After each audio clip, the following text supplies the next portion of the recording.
That's a line from the movie right there. No, dude, that's like 6 lines from the movie. They did about 5 times in there. I'm telling you, if you take some booze in this movie and you drink every time Wolverine looks up at the sky and goes, "Nah!" you'll be drunk by the time you leave that theater. I think somebody who was writing this film doesn't really understand the internet and saw these references to the end of Revenge of the Sith and said, "Wow, people must really like that." Because you're right, it just happens all throughout this. All right, y'all are the experts here.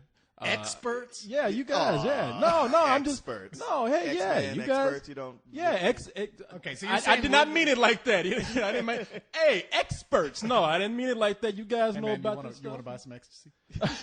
Now that I am an expert in. No, you guys know about the history of X-Men, these characters and whatnot more than I do. So I want to get your opinion towards this.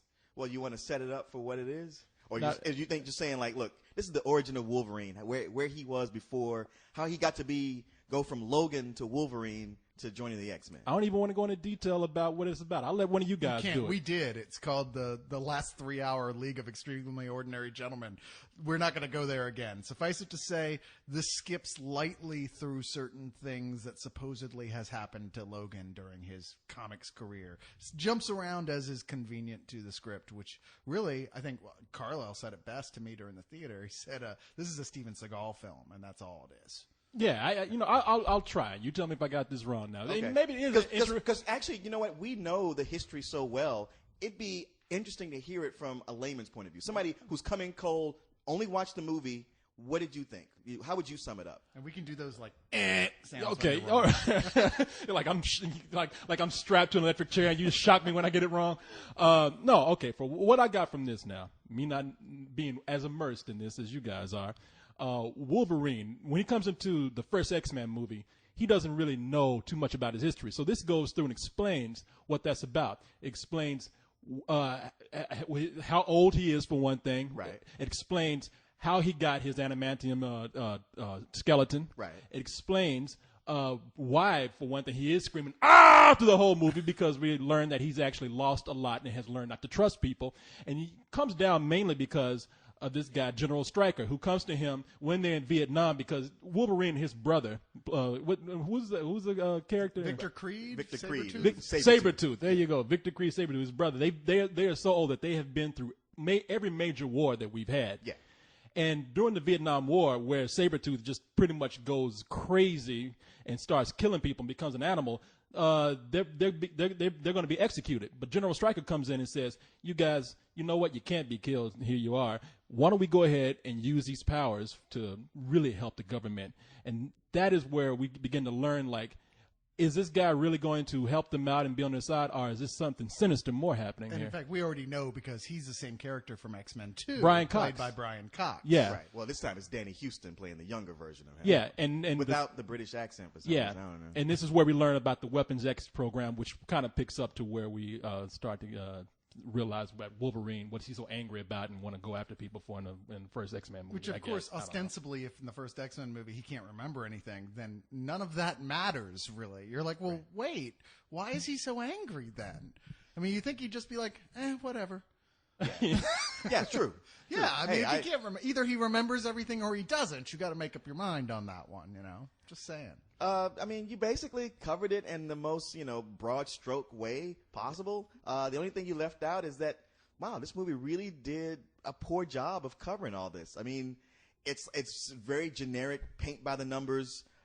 It's the thing about this movie is it's not simply that it's bad. It's that there's nothing special about it. If you say it's a Steven Seagal movie, yeah, it almost is. It's just like there's some scene with some powers, some acrobatics, and fighting, and yet nothing that we haven't seen before done way better than this. And there's no feeling for the characters. That's the one thing about Wolverine was he came with the shroud of mystery. Yeah. What's this guy about? And then once they lay it all out and show you, you're like, oh. Well, that's kind of lame. Really? That's all? I mean, to be fair, even in the comic books, it was kind of lame anyway once they did that. But, I think even more so than the story, and you're right, it's just kind of, ho-hum here. I really had a problem with the effects. I mean, there's a scene where he's just looking at his blades, and they're so fake. I know, they're so are. astonishingly fake in CG. I'm like, you know what? That has thrown off my suspension of disbelief. True. Well, I'll mention something about the effects now. I'll give it to Carlisle. In movies, look, I have seen movies where they have spent $150 million on the effects, and then they have to get to that one shot of somebody climbing a wall. You do not keep moving your arms up and down while you're being pulled up on a string in a $100 million movie. Exactly. That doesn't ever look real. There's times that it just looks really cheap. Yeah, it's like they're supposed to be clinging onto the wall, but you actually have a person just dancing as somebody's pulling them up on a rope. Yeah. So Carlisle, you have anything to say on this? The man is in pain. Okay, don't push him. he's over there crying. No, it's just a piece of shit. And the thing is, what this is, when you break it down, this is every bad, machismo-driven, terrible 80s film. I liked it better when it was called Universal Soldier. The basic premise here is, I mean, you guys set up the basic whole, well, it's Wolverine, blah, blah. No. What this is this is a movie about a super badass who's only good at killing people, but then he's tormented deep inside by what he's doing. He says, no, I'm going to go and live in the Canadian wilderness with my beautiful girlfriend, and I'm going to have nightmares about what I did. And he goes out in the Canadian wilderness, and he has nightmares about what he did. But the government wants him back because they need this cold-blooded killer. So they come and they go, join us. And he goes, no. And then they kill the woman he loves. And he's, no, I must kill them all. And then he goes about trying to kill them all. And it's really, every turn is a terrible, terrible cliche. They don't do anything cool here. And every time they try to do something cool, what they do is they go, we're going to take a character from the comics and insert him randomly into the film and try to make him work. Remember that guy who was a big badass in that team? Well, now he's the Blob. Now, fortunately, no matter how bad an actor everyone is in this film, they are shielded by the fact that they've cast will.i.am, who apparently is playing a robot because he's the stiffest, most tired, cliched actor I've seen in a film. And they literally, it's like they grabbed him off the CNN set and threw him right in the middle of the movie and said, go. And he's like, wait, what am I? Where am I? Man, I mean, as rappers go, I thought he did okay. He's a deer in the headlights. No, he has no idea what he's doing in this movie. He's so confused. Is that the dude from the Black Eyed Peas or something? He's Okay, the lead singer. I thought he was just the guy who was campaigning for Obama on CNN. No, he's like, and will.i.am. Oh, this is the spokesman for black people. Oh, I looked at him and I said, you know something? That looks like a Black Eyed Pea. and it was. I was like, but hey, you know what? I had to give it to him. He really wasn't that bad. I can't totally blame him though, because I know Hugh Jackman is an actor capable of being good, and yet there are points in here I was like, what in the fuck are you doing? And I realized after a while, it's not him. It's the way the director is shooting this. There are all these scenes where the camera just stays on too long. You're like, dude, turn off the camera. Okay, that scene is done. Move on. Well, not only that, but the fact is the movie is written in a way where there's no pop to the dialogue. None of it's special. Most of it is bad. Most of it's cliche. Oh, it's super cliche. But there's no character there. It's like, if you're going to focus on Wolverine, let me know about Wolverine. What's his personality like? All you know about Wolverine is that he's a killer who hangs out with killers, but he's the one with the heart of gold who kind of feels bad about it. It's like, dude, what makes you better than the rest of them? Just do your job. Where's the Stop point being a pussy? Where's the point where Wolverine becomes scary to the audience? Because Right. Never he happens. should be scary to the audience. He should be, and he never is. And to add to that, they try to build up pathos to make him kind of scary, but then they keep giving us plot twists that undercut every bit of pathos they had built up in the film. They're like, oh, you think this happened, which makes him like this. And it's like, oh, no, not really. Oh, well, so why am I here? Yeah. I'm scary again. No, you're not. No, Just you're go. not. No. Well, I mean, in order for Wolverine to be scary, at this point, you got to get another actor, because it's like I've been saying the whole time I was watching him. I'm thinking about him dancing at the Academy Awards. That ruined it. Yeah, no, I'm thinking of him pulling out those claws, and right he was about to stab somebody. Like, hello, my baby. Hello, my darling. I'm like, And no, you know man. what? I mean, that is one of those things when you see him do the Oscars, it's hard to go back to that, even though he was so effective as Wolverine in those first, 3 movies. But to me, a lot of what undercuts this is like, it's all about killing. It's about stabbing people with blades. You got a character with claws. You got him with his metal blades. You got another character with blades. All this stabbing hardly any blood. Yeah, this is one and of these- somebody when you stab somebody and no blood comes out, it's just not real. This is one of these things where people are complaining lately. A lot of movies they feel should be R are being released as PG-13. And I'm like, a lot of them like, okay, so what? I mean, when you go back and watch Terminator 2 now, you're like, well, that's pretty much PG-13 movie by today's standards. Sure. So big deal if the new one is right. This needed to be R. A Wolverine story. This guy's power is to cut people to pieces. Now you know that's not going to happen. I'm Now, just saying. because you know. If all that wasn't bad enough, how do you kill a Wolverine with adamantium fucking I bullets? know. Oh, I know. I know. Let's ignore the fact that the laws of physics. I know. They've already told us that once you melt this stuff down, you cannot ever heat it up and melt it again. Yes. You have to. It hardens to a point. So forget the fact that the laws of physics say that an adamantium bullet shouldn't exist at all. We're going to fire adamantium bullets at the adamantium man, and that's how we're going to kill him. And that makes no sense for anyone who has, a mild understanding of science or physics, like at an elementary school level. He's a werewolf, apparently. You can't. I know. It would bounce off. Well, that's what I was thinking. You got to get silver bullets to kill a werewolverine. But hey, look. Let me. This guy. The guy directed this. Actually directed one of my favorite movies. Yeah, Gavin Hood. He directed Satsi, a movie that I think it won. That movie. It won the the Best Foreign Film Oscar. Yeah, 2 years ago. Yeah, and I really love Satsi. But this goes to show you that you can take some of the most talented directors and put them in a studio movie, and it will still be a studio movie. I mean, this is not going to it's not going to be any different from any other summer blockbuster, except that you got some that are better than others. I mean, because what I'm going to say here is that having not going in with the in-depth knowledge that you guys have of this movie, I thought it was all right myself. I mean, you can say that Satsi, is that it? Satsi, yeah. Is a better movie than this, and you would be absolutely correct. And you go, but how could this be the same director? Well, it's like two completely different jobs, filming a small little indie film like Satsi and making a multi-million-dollar huge studio with lots of interference film like the X-Men. Yeah, no, because here you got somebody like Christopher Nolan who comes in and automatically just says, you know what, I'm going to take this, I'm going to make this the best that I can, and I'm going to leave my mark on this. And you got somebody who, like Gavin Hood, who takes a project like this, and I'm sure it's a job. They're saying, you know what, don't fuck this up, and he's taking the safe route over this, and he's not going to try to do anything except make it the summer blockbuster that it is. Besides just being a job, I mean, he's a guy who's only done an independent feature, so the studio's going to bully him. Yeah. I mean, he's got no power. Unlike a Christopher Nolan, who's made them money, they'll listen to him. But And this who guy has he comes already in, dealt with the studios. Right. He knows how to do it. He knows how to finagle his way around. I mean, even for people who have, though, for people who used to doing smaller films like, say, Ang Lee, it's a completely different animal making a big movie like this. I mean, it really is. Yeah. Just because you can make a really great small film doesn't mean you have the capability of making a good superhero, big budget action film. And look, when I say I thought it was all right, don't get me wrong. When I say it's all right, I'll forget about this in a year, because automatically right off the bat, this movie has bad dialogue. If there's one thing that really bothers me, unless you were living back in Victorian times or you're in medieval times, I hate it when people refer to father as father or brother as brother. It's like, come, brother, we must run through the woods.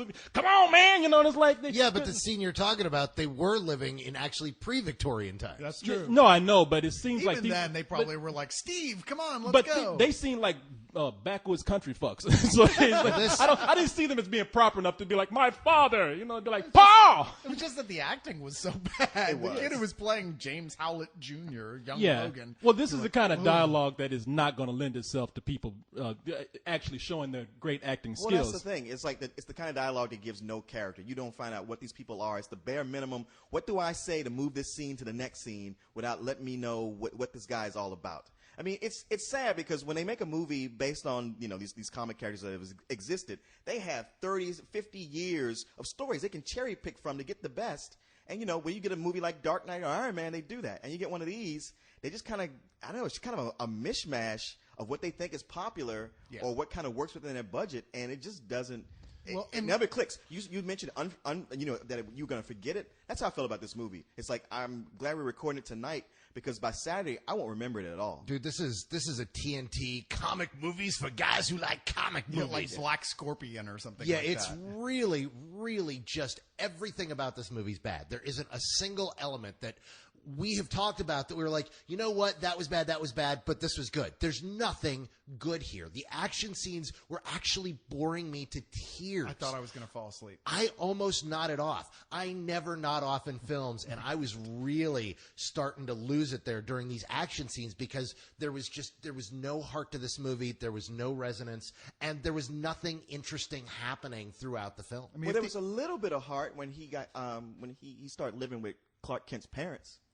for yeah. 20 seconds. Yeah. Yeah.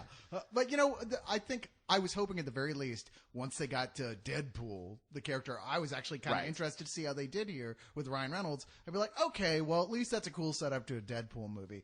But as near as I can tell, much like everything else with this movie, it's like they read one comic book with the character and said, yeah, I mean, I guess it's a good idea, but really I just want to use the name and we can get Ryan Reynolds if we do. Okay. And that's about it. Other than that, he has nothing in common with the Deadpool character. See, I mean, it's one of those things for me where normally I'd be like, I can let it slide. But you don't hire a guy like Ryan Reynolds who's like not only physical, but has a great sense of humor and can deliver comic lines and then don't write anything for him. Yeah. No, you don't make a character that talks constantly and give it to someone great like Ryan Reynolds and then sew his fucking mouth shut the second time he shows up. His name is actually Deadpool the Merc with the mouth in the comics, and they removed his mouth.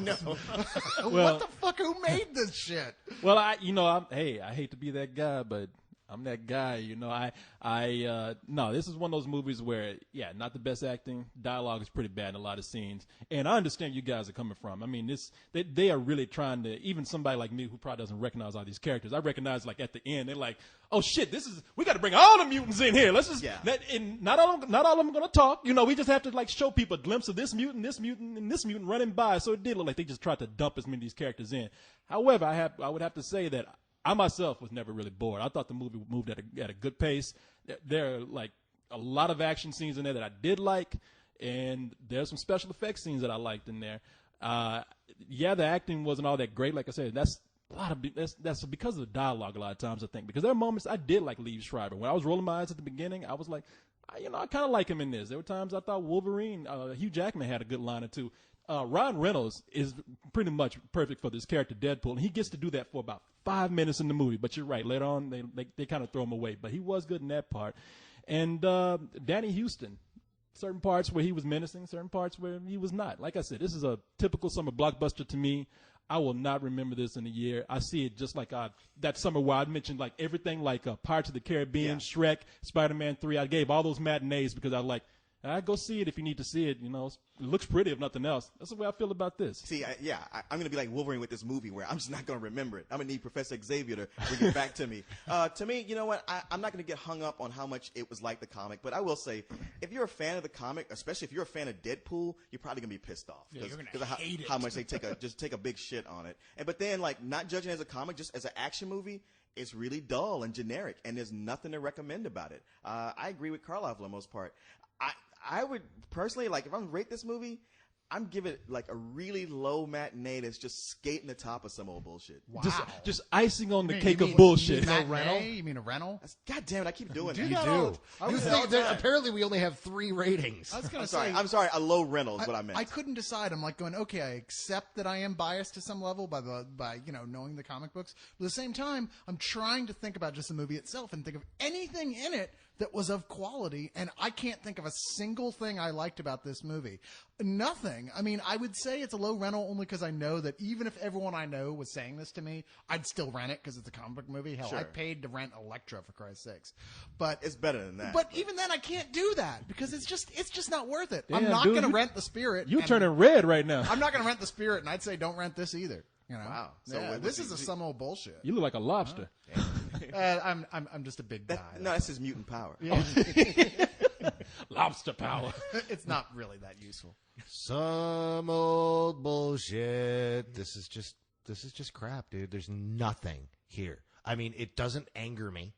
I'm not upset. I mean, after X-Men 3 got all the rage out, and it's like, look, I don't expect this movie to be good. Oh, look, this movie actually wasn't good. There's not a single thing I liked. I hope to God they don't make a Deadpool movie because it means it's going to be the same fucking people that made this movie making that movie. So I don't want to see a Fox Deadpool movie. That doesn't mean to say I don't want to see Ryan Reynolds play Deadpool. I just don't want to see a Fox Deadpool movie. This movie is just total, complete, unbridled shit. It doesn't need to exist. Damn, unbridled shit. Unbridled shit. You can't even ride that piece of shit. You cannot ride this piece of shit anywhere because it has no momentum. You can try, but it will buck you. I can see you on a big piece of shit. Yeah, come on. It ain't going nowhere. It look a lot like this movie. What about, you didn't say what your rating was. Did you? Harsh. Oh, yeah, no, it's a low matinee for me. Low matinee. All right. Hey, Well, that's what he gave X3. oh, that's true. That is. It is. I liked X3 better than I this. did too. X3 was next. Citizen Kane next to this. You know what? It's I'm Charles Foster Wolverine. Rosebud was my last person I killed. But we didn't even talk about the Clue endings thing. Did you know about this? Yeah, Carla and I had talked about this. Where, look, people, they tell you to wait till after the movie. Oh, did they? That's why y'all stayed in That's there? why we stayed. They say, hey, you got to stay till after the movie because they got like a minute-long clip of a special scene. And the way I'm looking at it, I thought like the Hulk was going to come in and pretty much have sex with Wolverine or something. I mean, it was like, nah, I don't want to spoil it, but let me just say, you can go to a bar and see exactly what we saw. This was only one of several different. But I heard we got the bad one. Is there a good one? I don't know. Why you gonna fuck people like that? You know? You know the one we got the outtake from Kill Bill. That's what we fucking got. Are you sure we didn't get the outtake from this movie where Hugh Jackman was just taking a drink? Yeah, I was going to say, to me, it looked like the end of Trees Lounge. All this wanted to do was insinuate. Guess what? Would you like to see Wolverine in Japan? Huh? Like the famous miniseries? Oh, is that what it is? That's Yeah, just because that's he's what they were in doing. Japan. That's what the mini. Oh, wait a minute. See, that don't even mean shit to me. I don't know nothing about that. I'm sitting up there thinking, I'm looking at Hugh Jackman just have a drink. Hey, I don't want to ruin it for people, but that's bullshit, man. Now, what do you think about that low matinee you gave it a second ago? No, okay. I will give I will give this movie a low matinee. I give that little tacked on ending a fuck you with iron claws. So maybe you want to give it a high rental, maybe? No, I didn't speak because it's my fault. You know what? I give myself bullshit for not having sense enough to walk the fuck out that theater. That's my fault right there. Fuck my thoughts. Supposedly the best ending is one where they show Deadpool being put back together. But I'm like, That wow, sounds that stupid. sounds like the worst ending. Yeah. Why would you? See, that's what I look. I don't know that much about Deadpool, but I know that everybody loves his character. Okay, I don't want to ruin anything. No, but that brings me back to something. The whole thing of putting characters back together. Like when Wolverine and Sabretooth are fighting each other, how can you have any kind of emotion about it when all these guys do is heal? It's like, I'm going to stab you, you stab me, but I'm just going to heal and keep on fighting you. Yeah. There's nothing at stake here. They're Because- irritating each other. That's about exactly. it. Because, like in a video game, they have that one weak spot that they haven't discovered yet. But once they hit it, Oh my God! boom, they explode. That big showdown the two of them had with Deadpool, was that a video game or what? Oh, well, through the whole movie. Well, the whole there's movie's stuff a like video that. game. Come on. I mean, it's funny because they steal a lot of famous lines from the comic, but they're so out of context from where they took place in the comic, where they actually meant something that you're like, yeah. And there's a big insinuation that he's going to cut Sabretooth's head off, which is from a famous line in the comic. But already know that can't happen because he appears in X-Men 1. But at that point, by that time, I was like, you know what, guys? I'm willing to let the continuity go. You know something? That is true, though. You do make a good point. Like, two guys who are fighting, they know right from the beginning they can't kill each other. They're just going to heal through the whole thing. Yeah. At what point do they just get Just tired? stop. Did just get tired and just say, fuck it, man. have- I go gotta drink go eat. whiskey. Yeah. Can we at least take a break, go to Jack in the Box or something? Hey, you know what? Instead of like a stabbing contest, let's play chess. Because I bet I can beat you at that. Yeah, Oh, well, you think hey, so, now, huh, runt? Now hold on. They establish at the beginning of this film that these guys have fought in every war since the Civil War and have not risen above the rank of private. These are not fucking geniuses. Every fucking war, they're jumping out of fucking boats. They're running across, big fucking ditches. These are not brainiacs, okay? These guys were not going to cure cancer. They are two redneck dumb fucks who are going to beat the shit out of each other over and over again throughout history. Now, if you guys want to answer me something, riddle me fucking this, Batman. what the hell was Scott Summers doing in this fucking movie? Very good question. Nothing. White Queen? Yeah. Was she actually the White Queen, or did she just fucking turn into a bad special effect? Hey, maybe that was a different mutant who could turn into diamonds. No, the No, they trailer said her says name. it's the White Queen. Yeah. In fact, that was the thing, is I never would have gone, oh, wow, that's the White Queen. Why isn't she using her telepathic abilities? Because in the fucking trailer, it says, and the White Queen. Yeah. Really? What's odd about it here, too, is there's so much stuff like that's like, well, that's not going to mean anything to you unless you really read all these comics. Right. And yet, it's so badly done and so out of context and so terribly told that anyone who's actually read the comics is going to freak the fuck out. Yeah. Like you are right now. Like I am right now. You got steam coming out your ears. I'm gonna explode blood on you in a second here. My head blows up. I'm so pissed off. This Fuck is- this movie. You know what? Fine. Fuck this movie. That's it. Fuck it. You giving it a... I'm giving it a fuck this movie. Yeah, we went on long enough for him to just go as low as fuck you. I hate this movie. I'm gonna go watch X3 again. I think I like it now. I'm not dropping from low rental, but yeah, it's hard to disagree with you guys. God damn you going lower than me. It's like a bidding war. Will I go rental? Will I go... You guys like Sabretooth and Wolverine. I know. All bullshit. I think I'm just gonna cut your head off. See if that works. I think I'm going to go through a montage of wars. Yeah, you guys are going through a montage of wars. Me, where in the movie, those two were like fighting. You two are just going through montage of wars and just sitting there, just giving ratings for movies. We've rated movies for years. Do we actually have to fight? Can't we just play Halo or something? I don't fucking All right. Nerdism.